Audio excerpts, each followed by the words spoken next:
Welcome to healthy home. ఇవాళ మనం శనగపప్పు లడ్డూని ఎలా ప్రిపేర్ చేయాలో తెలుసుకుందాము. ముందుగా ఒక బౌల్ తీసుకుందాం. ఇందులో 1 కప్పు శనగపప్పుని వేసుకుందాము. తర్వాత ఇందులో తగినంత వాటర్ వేసుకొని 2 or 3 టైమ్స్ వాష్ చేసుకుందాం. తర్వాత ఇందులో పప్పు మునిగేంత వరకు వాటర్ వేసుకొని 3 గంటల సేపు నానబెట్టుకుందాము. చూడండి, 3 గంటల తర్వాత మనకి పప్పు అనేది ఇలాగా చక్కగా నానిపోయి ఉంటుంది. ఇప్పుడు వాటర్ అంతా కూడా మనం వంపేసి ఒక మిక్సీ జార్ తీసుకుందాము. ఇందులో ఈ పప్పును వేసుకుందాం. తర్వాత ఇందులో 2 or 3 టేబుల్ స్పూన్స్ వాటర్ వేసుకొని మెత్తగా గ్రైండ్ చేసుకుందాము. వాటర్ అనేది మరి ఎక్కువగా వేసుకోకూడదు. చూడండి, ఇలాగా గ్రైండ్ చేసుకోవాలి. ఇప్పుడు దీన్ని పక్కన పెట్టుకుందాము. తర్వాత స్టవ్ వెలిగించుకొని ఒక ప్యాన్ పెట్టుకుందాం. ఇందులో 3 టేబుల్ స్పూన్స్ నెయ్యిని వేసుకుందాము. ఇప్పుడు ఇందులో మనం ముందుగా మిక్సీ పట్టుకున్నటువంటి శనగపప్పు పేస్ట్ని వేసుకుందాము. ఇప్పుడు దీన్ని లో ఫ్లేమ్లో 15 నుంచి 20 నిమిషాల పాటు వేయించుకుందాము.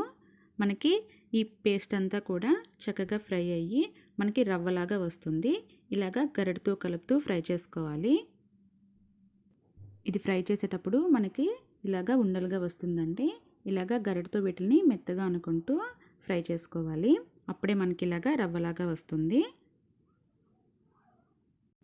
చూడండి, ఇది మనకి ఫ్రై అయిపోయింది. ఇప్పుడు స్టవ్ ఆఫ్ చేసుకొని దీన్ని ఒక బౌల్లోకి తీసుకుందాము. ఇది మనకి కంప్లీట్గా చల్లారాలి.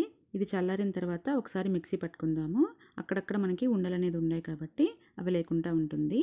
తర్వాత మళ్ళీ స్టవ్ వెలిగించుకొని ఒక ప్యాన్ పెట్టుకుందాం. ఇందులో 1 కప్పు బెల్లం వేసుకుందాము.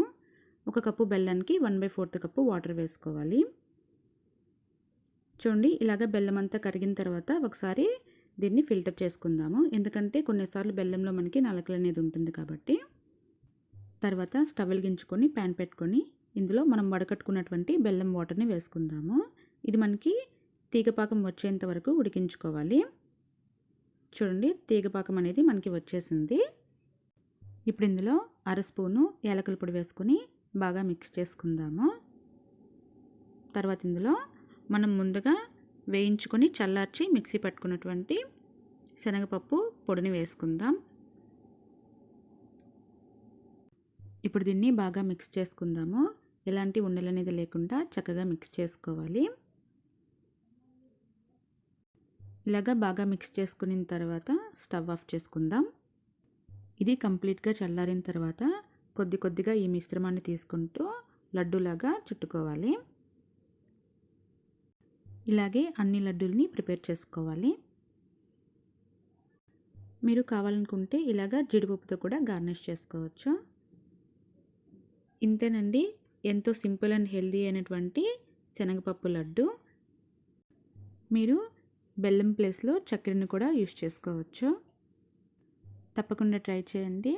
Thank you for watching. Please subscribe to my channel.